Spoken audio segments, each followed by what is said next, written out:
آج جمعۃ الوداع ہے رمضان المبارکہ کا۔ اس کی بڑی فضیلت ہے۔ رمضان اور جمعہ دونوں کا تذکرہ قرآن پاک میں موجود ہے۔ رمضان کے متعلق بھی باضابطہ اللہ تبارک و تعالیٰ نے خصوصیت کے ساتھ بیان فرمایا، اسی طرح جمعہ کے لیے بھی اللہ تعالیٰ نے خاص سورہ نازل فرمائی۔ لیکن جب یہ دونوں ایک ساتھ جمع ہو جائیں تو ان کی فضیلتوں پر اور بھی بلندیاں آ جاتی ہیں۔ جمعہ رمضان میں ہو، اور پھر علامہ ابن رجب حنبلی فرماتے ہیں کہ جب طاق راتوں میں سے کوئی ایک رات جمعہ کی رات کو آ جائے تو غالب گمان یہ ہے کہ لیلۃ القدر اسی رات کو ہوگی۔ تو کل کی جو رات گزری وہ جمعہ کی رات بھی تھی اور طاق رات بھی تھی، تو یہ دونوں کے جمع ہونے پر بزرگوں نے فرمایا لیلۃ القدر والی جو فضیلت ہے جس شب کے لیے غالب گمان ہے کہ وہی ہو سکتی ہے۔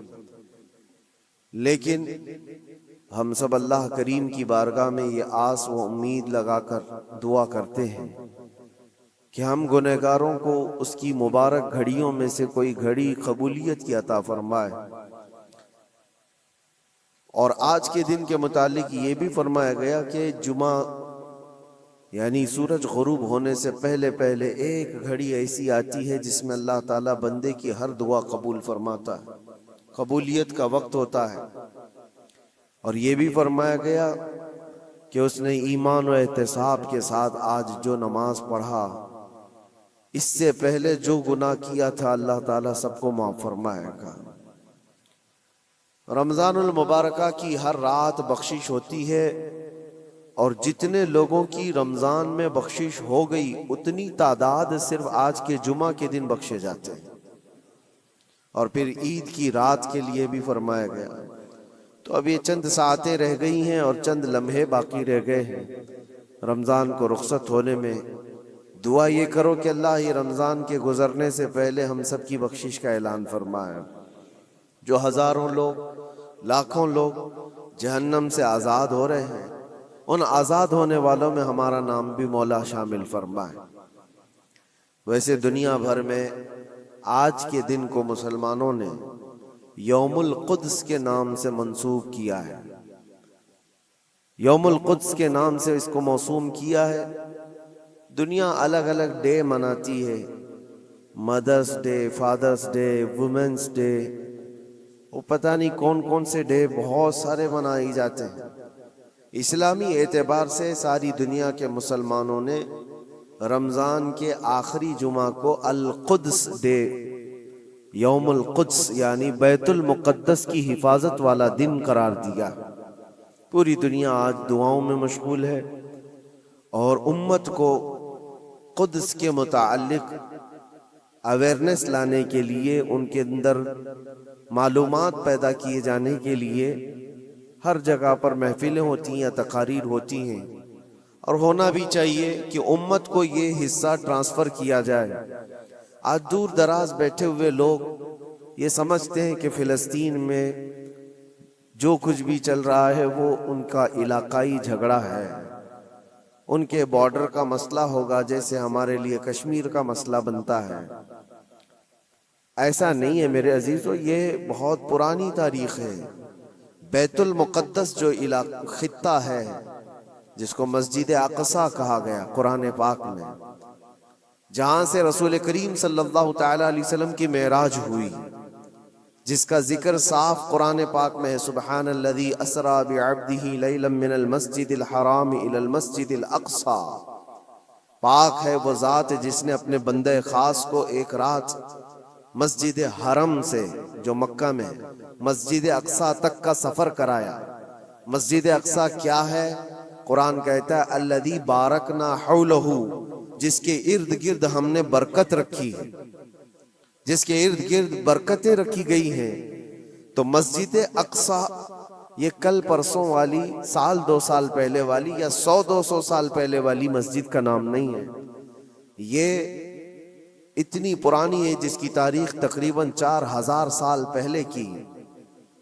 سیدنا ابراہیم علیہ الصلوۃ والتسلیم کے زمانے سے یہ آباد علاقہ، اور ایک دو نہیں ہزاروں انبیاء اکرام علیہ السلام کا وہ قبلہ رہا ہے، اور خود مسلمانوں کا بھی قبلہ اول وہی تھا. پہلے اسی کی طرف منہ کر کے نماز ادا کیا جاتا. اور نبی پاک صلی اللہ تعالی علیہ وسلم جب مدینہ طیبہ ہجرت فرما کر آئے تو آپ اندازہ کیجئے کہ بعثت کے 13 سال کے بعد، یعنی حضور کے اعلان نبوت کے 13 سال کے بعد حضور پاک صلی اللہ تعالی علیہ وسلم نے ہجرت فرمائی.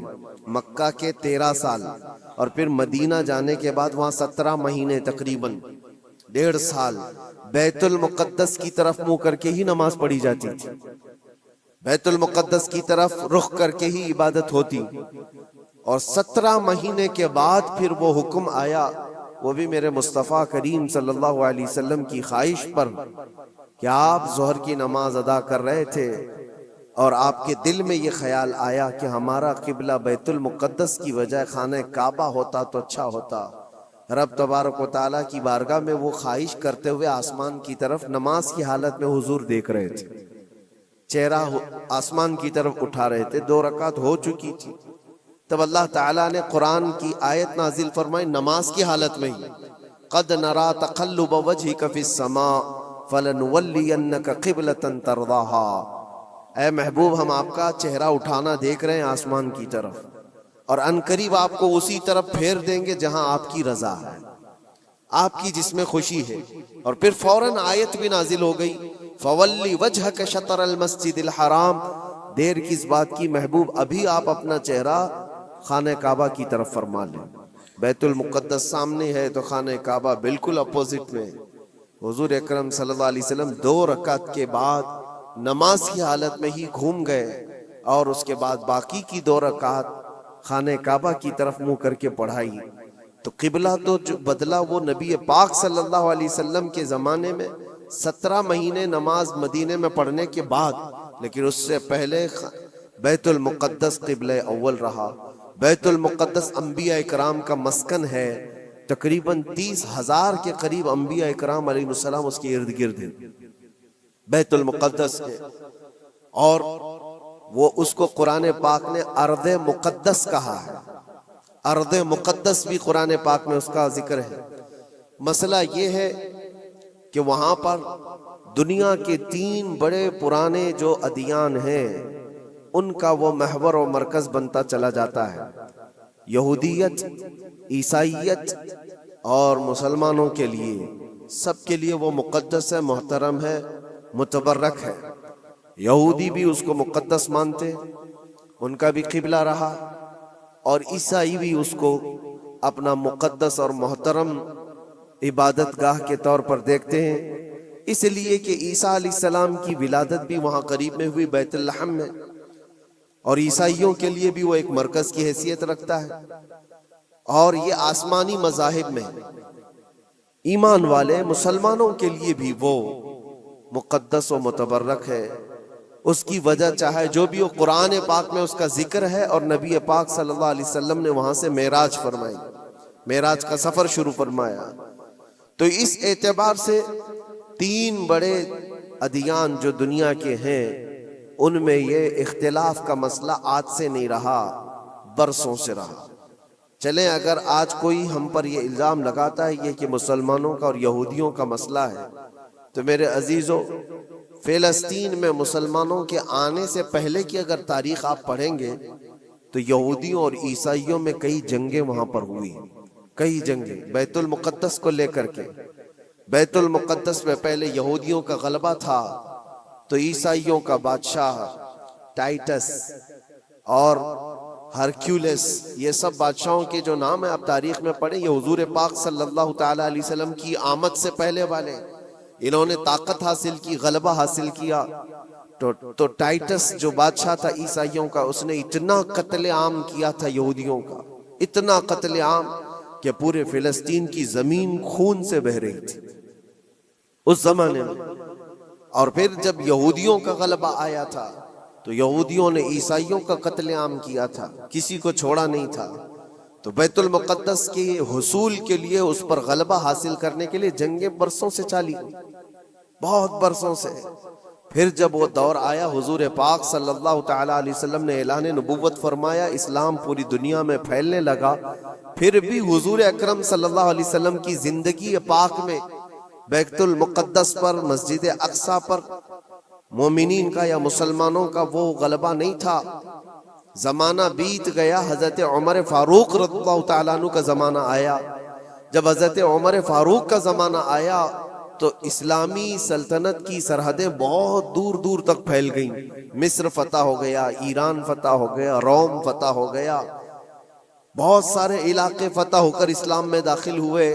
تو ایک محاذ فلسطین فتح کرنے کے لیے بھی حضرت عمر فاروق کے زمانے میں بھیجا گیا، جس میں حضرت ابو عبیدہ بن جراح رضی اللہ تعالیٰ عنہ بھی موجود تھے۔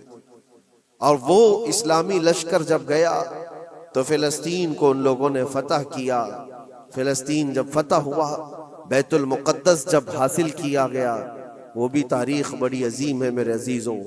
وہاں اس وقت عیسائیوں کا غلبہ تھا، یہودیوں کو نکال کر پھینک دیا گیا، مار دیا گیا، جیسے بھی ان کے ہر بار ہوتے تھے۔ جب ان کا غلبہ آئے تو ان کو مارے، ان کا غلبہ آئے تو ان کو مارے، یہ جنگیں چلتی تھی۔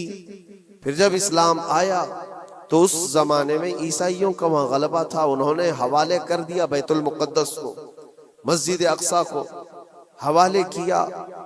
تو یہ بہت بڑی خوشی کی بات تھی۔ تو اس وقت وہاں موجود صحابہ نے حضرت عمر فاروق رضی اللہ تعالیٰ عنہ کو خط لکھا کہ آپ تشریف لائیں کہ بیت المقدس فتح ہو چکا ہے۔ اور یہ مسلمانوں کے لیے ایک بہت بڑی بشارت تھی، بہت بڑی عظیم خوشخبری تھی، اور سب انتظار میں تھے کہ امیر المومنین آئیں گے تو ان کے ذریعے سے یہاں پر نماز ادا کی جائے گی۔ حضرت عمر نے خبر پاتے ہی سفر شروع فرمایا تھا، لیکن وہ کس حال میں سفر کیا تاریخ میں موجود ہے۔ وقت کا امیر المومنین جس نے محاذ پہ محاذ چھیڑ رکھے تھے اور بڑے بڑی سلطنتوں کو زیر کر دیا تھا، لیکن بیت المقدس کے فتح ہونے کی خبر پا کر جب جانا تھا تو بہت لاؤ لشکر لے کر کے نہیں نکلے، اپنے ایک غلام اور ایک گھوڑے کے ساتھ نکلے تھے مدینہ طیبہ سے۔ اور وہ بھی اس حال میں نکلے تھے کہ غلام سے طے کر لیا تھا کہ 1 میل میں اس پر بیٹھوں گا، تو چلے گا، اور 1 میل تو بیٹھے گا اور میں اس رسی پکڑ کر چلوں گا۔ یہ دونوں میں طے ہو چکا تھا۔ اس طرح سے امیر المومنین سفر کرتے ہوئے فلسطین پہنچے تھے، بیت المقدس پہنچے تھے۔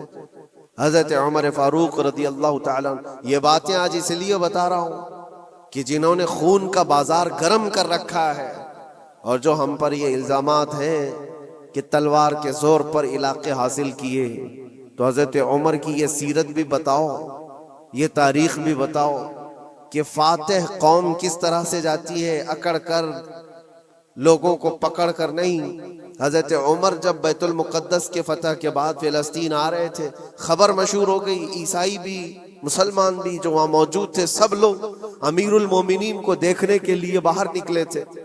اتفاق ایسا تھا کہ فلسطین جب قریب تھا تو سواری پر بیٹھنے کی باری غلام کی تھی، حضرت عمر کی باری رسی پکڑنے کی تھی۔ وہ رسی پکڑ کر کے وہاں قریب پہنچے تو لوگوں نے یہ سوچا جو سواری پر بیٹھا ہے وہ امیر المومنین ہے، لوگ سب اس کے پیچھے دوڑنے لگے۔ تو وہاں موجود صحابی رسول حضرت ابو عبیدہ نے کہا، اے لوگو، تم غلط فہمی میں ہو، سواری پر بیٹھا ہوا امیر المومنین نہیں، گھوڑے کی رسی پکڑا ہوا وہ امیر المومنین، وہ تو غلام ہے ان کا۔ لوگوں نے پوچھا ایسا کیسے ہو سکتا ہے، تمہارا اتنا بڑا عظیم بادشاہ، اتنا بڑا سلطان، وہ رسی پکڑ کر چل رہا ہو، کوئی غلام بیٹھا ہو؟ کہا یہی تو اسلام کا عدل ہے، فاروق اعظم کا عدل ہے۔ انہوں نے یہ طے کیا ہے کہ راستے میں دونوں برابر کے سفر میں حصے دار ہوں گے، تھوڑا آرام تم کرو گے، تھوڑا آرام ہم کریں گے۔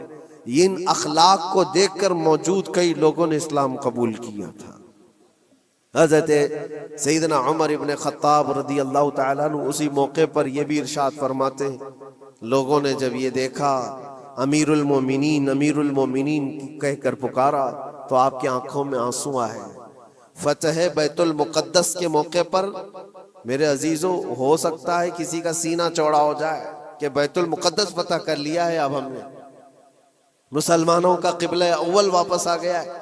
اس لیے کہ تاریخ میں پہلے سے موجود ہے اور بعد میں بھی کہ جس بادشاہ نے وہاں پر چڑھائی کی اور فتح کیا، غلبہ حاصل کیا، اس نے کرورتا ایسی دکھائی کہ سارے لوگوں پر یہ دھوس جمانا چاہا کہ یہ میری طاقت کا نشہ دیکھ لو، میں جب طاقت سے چڑھائی کرتا ہوں تو کیا حالات ہوتے ہیں۔ سب کو جس بادشاہ نے بھی بیت المقدس پر چڑھائی کی ہے اس نے اپنا غرور اور اپنا گھمنڈ لوگوں کو دکھایا۔ یہ امیر المومنین عمر ابن خطاب تھے، جب بیت المقدس فتح ہونے کے بعد آئے تھے تو آنکھوں میں آنسو تھے اور روتے ہوئے لوگوں سے کہا، اے لوگوں میری کوئی حیثیت نہیں، میں تمہیں بتاتا ہوں میں خطاب کا بیٹا عمر ہوں۔ بچپن میں مجھ سے 2 بکریاں نہیں سنبھلی جاتی تھی، میرے باپ مجھے مارتے تھے، جب بکریاں میں نہیں سنبھال پاتا تو روز مار کھاتا تھا، اور آج اللہ کے فضل سے پورے علاقے مصر، یمن، عراق، ایران، روم، اب یہ فلسطین، عرب، حجاز، تقریباً آج کی 6 کنٹری جس کا رقبہ 36 لاکھ اسکوائر کلومیٹر کے آس پاس ہوتا ہے۔ حضرت عمر کہتے یہ پورا علاقہ آج تنہا عمر اس کو ہانک رہا ہے اور ہماری نگرانی میں ہے، اس لیے نہیں ہے کہ خطاب کا بیٹا عمر ہے، اس لیے کہ محمد عربی کا غلام عمر ابن خطاب حضور اکرم صلی اللہ تعالی علیہ وسلم سے وابستہ ہوں، تو اللہ تبارک و تعالیٰ نے یہ طاقت و قوت اور یہ غلبہ عطا کیا ہے۔ ایک مختصر سی تاریخ میں آپ کے سامنے رکھتے آ رہا ہوں۔ پھر حضرت عمر فاروق رضی اللہ تعالیٰ عنہ کے فتح کے بعد بیت المقدس میں تقریباً 200 سال تک اسی طرح کا معاملہ رہا، پھر ڈھیلا ہو گیا، پھر عیسائیوں کا غلبہ آیا، عیسائیوں نے دوبارہ بیت المقدس کو حاصل کیا، پھر وہ بھی 100 سال کے اوپر زمانہ بیت گیا، پھر بیت المقدس کے حصول کے لیے جگہ جگہ مسلمانوں میں بہت سارے محاذ نکلے، لیکن اللہ تعالیٰ نے دوبارہ فتح بیت المقدس کا صحرا سلطان صلاح الدین ایوبی کو عطا فرمایا۔ وہ ایک جرنیل تھے، اسلام کے نیڈر تھے اور بہادر، عظیم بہادر، جنہوں نے عدل و مساوات تو ایسے کیے ہیں، عیسائیوں نے بھی آج اپنی کتاب میں لکھا ہے ہم نے ایسا کوئی سپہ سالار دنیا میں دیکھا نہیں جیسا صلاح الدین تھا۔ صلاح الدین نے اپنے نفس کے لیے، اپنی ذات کے لیے کسی ایک کو بھی مارا نہیں، کسی ایک کو بھی بندھک نہیں بنایا۔ بے شمار لوگ جو عیسائی تھے وہاں پر، ان کو مال جائیداد جو چاہیے وہ سب دے کر کے آزاد کیا ہے۔ کہا کہ صرف بیت المقدس یہ مقدس جگہ ہے، اس کی گندگی اور اس کی ناپاکی میں نہیں دیکھ سکتا۔ باقی جب بیت المقدس فتح ہوا تھا صلاح الدین کے زمانے میں تو اس وقت عام اعلان تھا جس کو جو لے جانا ہے لے جائے۔ دروازوں سے سونے کے جو نقش تھے، عیسائی جب بھاگ رہے تھے وہ بھی کھرچ کر کے نکال رہے تھے لے جانے کے لیے، جو ہاتھ میں آئے وہ سب۔ لیکن صلاح الدین نے منع کیا تھا کسی کو کچھ نہ پوچھا جائے، مال و جائیداد، دنیا کی دولت سب انہیں مبارک ہو، اللہ کا یہ مقدس گھر ہمارے حصے میں آیا۔ یہ بھی تاریخ موجود ہے۔ اور صلاح الدین ایوبی، سیدنا عمر ابن خطاب رضی اللہ تعالیٰ عنہ کے زمانے کی یہ فتح یابیاں یہ دور اسلام میں ہے مسلمانوں کے لیے۔ پھر زمانہ بیتتا گیا اور پھر یہ انہی حالات میں بحمدہ تعالیٰ تقریباً 1000 سال چل پڑے، تقریباً پورے 1000 سال بھی نہیں، لیکن جب یہ ورلڈ وار ہوئی فرسٹ، اس کے بعد پوری دنیا میں خلافت عثمانیہ کا دبدبہ ختم ہوا، تو دوبارہ پھر یہ ساری جو دسیسہ کاری ہے آج جو آپ دیکھ رہے ہیں، سب سے پہلے بے گھر تھے جو یہودی پوری دنیا میں، جن کے لیے ٹھکانہ نہیں تھا، کوئی جگہ نہیں تھی، انہوں نے ایک معاہدے کے تحت 4000 یہودیوں کو صرف فلسطین میں بسانے کی اجازت مانگی تھی۔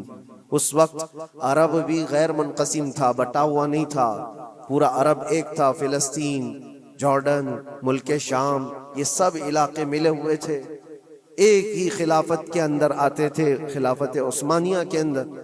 اس وقت صرف 4000 لوگوں کو وہاں بسانے کی اجازت لی گئی تھی۔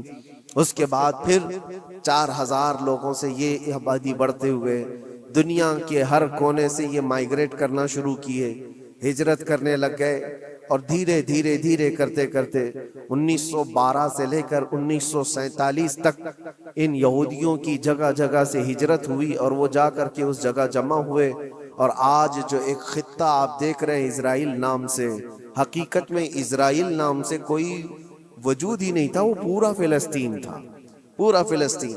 تھوڑے تھوڑے تھوڑے علاقے میں بستے بستے بستے ان لوگوں نے پورے علاقے کو آکیوپائی کر لیا، پورا قبضہ کیا، اور اپنی ایک سلطنت بنائی، اپنا ایک ملک بنایا، اور اعلان بھی کر دیا، پوری دنیا میں اعلان کیا، اپنی ایمبیسی کھولی، سفارت خانے کھولے۔ لیکن حیرت کی بات ہے کہ فلسطین کو ایسا دبا دیا گیا، اب اس کی اپنی کوئی حکومت نہیں، اس کی اپنے کوئی اختیارات نہیں، وہ نام کے لیے ایک علاقے میں بس سمٹ گئی ہے، اور ایک چھوٹا سا علاقہ اب بچ گیا ویسٹ بینک کا اور غزہ کا، جہاں آج لڑائیاں ہو رہی ہیں، جہاں بم بارود برسائے جا رہے ہیں، یہ تھوڑا سا علاقہ بچا رہ گیا ہے۔ میرے عزیزو، یہ ایک تاریخ ہے جو میں آج آپ کو منتقل کر رہا ہوں، اس لیے کہ نئے بچوں کو، نئی جنریشن کو تاریخ سے بہت کم دلچسپی ہے۔ یہ انٹرنیٹ کی دنیا میں رہنے والے لوگ، آپ یہ بات یاد رکھیں، یہ وراثت کے طور پر ہم نے آج تک منتقل ہوتی آئی۔